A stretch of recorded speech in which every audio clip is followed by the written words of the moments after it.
45일 후 가짜약을 먹은 대조군 그룹은 당화혈색소의 변화가 없었는 반면 비타민C와 를 섭취한 그룹은 당화혈색소가 10에서 5.4로 내려가는 잘 발생하기 어려운 일이 발생했습니다. 서론 없이 바로 본론 들어가겠습니다. 비타민C가 좋긴 하지만 분명한 것은 혈당관리 영양소의 주연은 아니라는 겁니다. 왜냐하면 직접적으로 혈당을 낮추는 게 아니라 간접적으로 영향을 주기 때문입니다. 그래서 오늘은 혈당관리 관점에서 비타민C와 함께 먹었을 때 효과가 더 커지는 조합을 4가지 알려드릴 건데요. 비타민C의 짝꿍 첫 번째가 바로 케르세틴입니다. 하지만 이 조합을 꼭 드실 필요가 없는 분들도 있습니다. 어떤 분들에게 더 필요하고 덜 필요한지 이거 아주 간단하게 알려드릴게요. 먼저 케르세틴 비타민C 조합을 더 잘 챙겨 드셔야 하는 분들은 복부 지방이 있는 분들은 필수고요. 유산소 운동을 평소에 규칙적으로 하시는 분들은 굳이 드시지 않아도 됩니다. 그래서 저는 케르세틴 안 먹습니다. 그렇다면 만약 유산소 운동을 하는데도 복부 지방이 있는 분이라면 어떻게 하는 게 좋을까요? 그럼 복부 지방 줄어들 때까지 드시는 겁니다. 이렇게 영양소만 알려드리는 게 아니라 어떤 분들에게 더 적합할지까지 알려드리는 건강 채널은 별로 없습니다. 저를 가볍게 여기시오. 여기서 구독 한번 부탁드리겠습니다.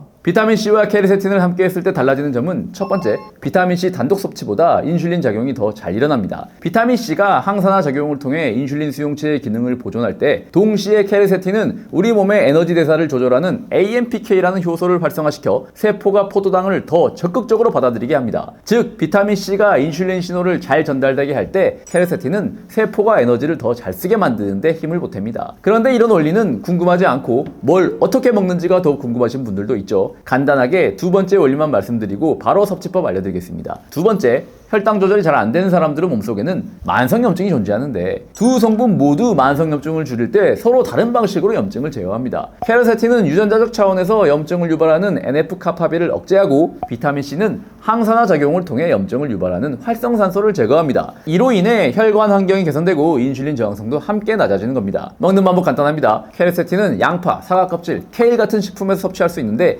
양파의 경우 겉껍질에 속살보다 최대 20배 많은 케르세틴이 들어가 있습니다. 껍질 그냥 버리기 아깝죠. 깨끗이 씻은 양파 껍질을 국 끓일 때 두세 겹 넣고 함께 끓여대다 건져내시면 됩니다. 된장국, 미역국, 육수, 찌개 어디든 활용 가능하고 맛에도 거의 영향이 없습니다. 다만 농약 잔류만 주의하시고 유기농을 쓰거나 식초물에 5분 담근 뒤 헹궈서 사용하시면 됩니다. 이렇게만 해도 별도의 영양제 없이 자연스럽게 케르세틴을 보충할 수 있습니다. 비타민C는 파프리카, 브로콜리, 레몬 등을 통해 섭취할 수 있는데 추천드리기로는 비타민C는 영양제로 드시면서 메가도스 용법을 해보시는 걸 추천드립니다. 왜냐하면 가격이 워낙 저렴해서 메가도스로 하루에 6알씩 먹어도 크게 부담되지도 않고요. 메가도스 드셔보신 분들은 압니다. 한 알, 두 알 먹는 것과는 차원이 달라요. 비타민C를 메가도스 하시다 보면 당뇨 이외의 의외의 순기능이 발생하기도 하는데요. 바로 남성의 정력도 좋아지는 경향이 있습니다. 남성이 튼튼해지려면 산화질소가 필요한 거 아시죠? 산화질소의 원료가 그 유명한 아르기닌입니다. 아르기닌이 혈관 내피세포라는 공장으로 들어가면 산화질소를 만들어내고 그 산화질소가 남성을 튼튼하게 만듭니다. 그런데 당뇨가 있는 분들은 고혈당으로 인한 염증 때문에 혈관 내피세포에 손상이 많습니다. 즉 아르기닌 같은 원료를 아무리 넣어줘도 공장 상태가 좋지 않아 튼튼한 상품이 못 나오는 거죠. 이러한 이유로 비타민C 메가도스를 꾸준히 하신 분들이나 꾸준한 유산소 운동을 통해 손상된 혈관 내피세포가 회복되신 분들은 당연히 남성 기능 좋아지겠죠. 그리고 실제로 서울대 의대와 순천향 의대에서 진행한 연구에서도 비타민C가 산화질소 활성을 증가시킨다는 결과값이 나오기도 했습니다. 이런 측면에서 비타민C는 아르기닌과도 찰떡궁합입니다. 그런데 오늘은 혈당 관련 이야기하는 시간이잖아요. 그래서 비타민C와 찰떡궁합되는 영양소 두 번째는 혹시 여러분들 이런 분들 있다면 잘 들어보세요.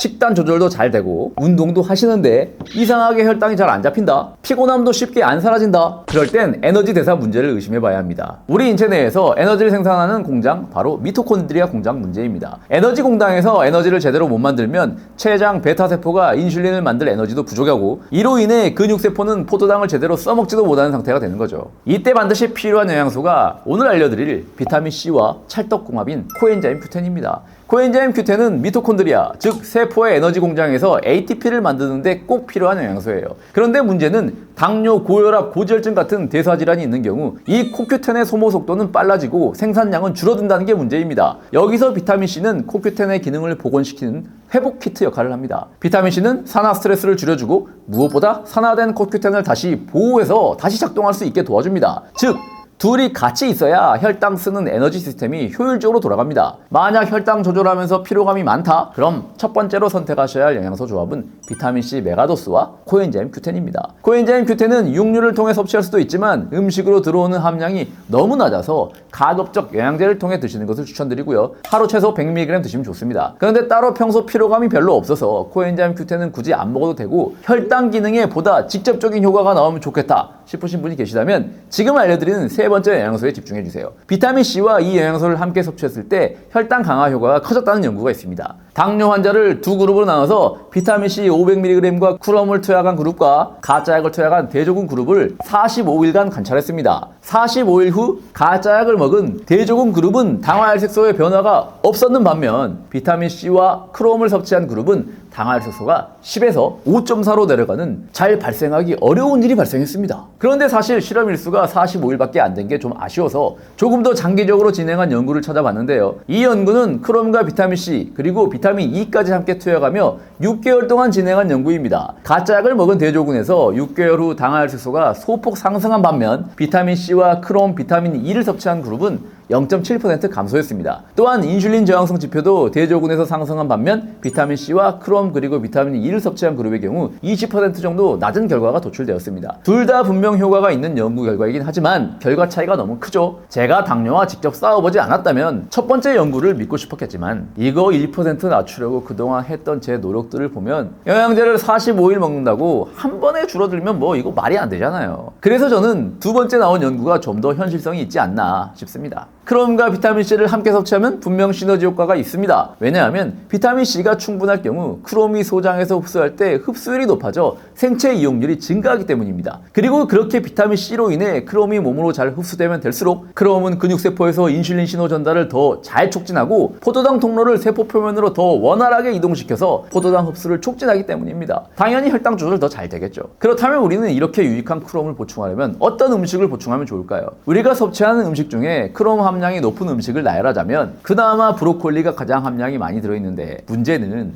크롬의 일일 권장량은 성인 남성 경우 35 마이크로그램이고요. 여성의 경우 25 마이크로그램이라는 겁니다. 게다가 크롬과 비타민C를 가지고 혈당 기능을 조사한 연구들에서 대부분 하루 크롬 섭취량을 200 마이크로그램 고용량 사용했습니다. 즉 음식으로 크롬을 충분히 보충하기 어렵다는 말입니다. 역시 영양제로 보충하셔야 하며 한 가지 주의하실 점이 있다면 1000 마이크로그램 정도 고용량을 장기간 섭취하게 될 경우 DNA 손상 가능성도 보고되고 있기에 용량과 기간 주의하시고요. 전에는 제가 제품 콕 찍어서 추천드리곤 했는데 광고가 아니더라도 이게 규정 위반 소지가 있어서 유튜브에서는 이걸 다 알려드리지 못하고 있습니다. 과거 영상 등도 어쩔 수 없이 비공개 전환을 했는데요. 그래서 제가 밴드를 만들었습니다. 편하게 정보 알려드리고 소통도 하기 위한 공간이니까요. 영상 설명란에 있는 링크 클릭하고 들어오셔서 영양제 정보 게시판을 보시면 확인할 수 있습니다. 그런데 영양제 말고 음식으로 해결하고 싶다 싶으신 분들도 있죠. 그런 분들을 위해 네 번째 영양소는 음식으로도 잘만 챙겨 드시면 보충할 수 있는 영양소인데요. 의외로 이 영양소가 비타민C와 혈당 조절할 때 시너지 효과를 낸다는 것은 잘 모르시더라고요.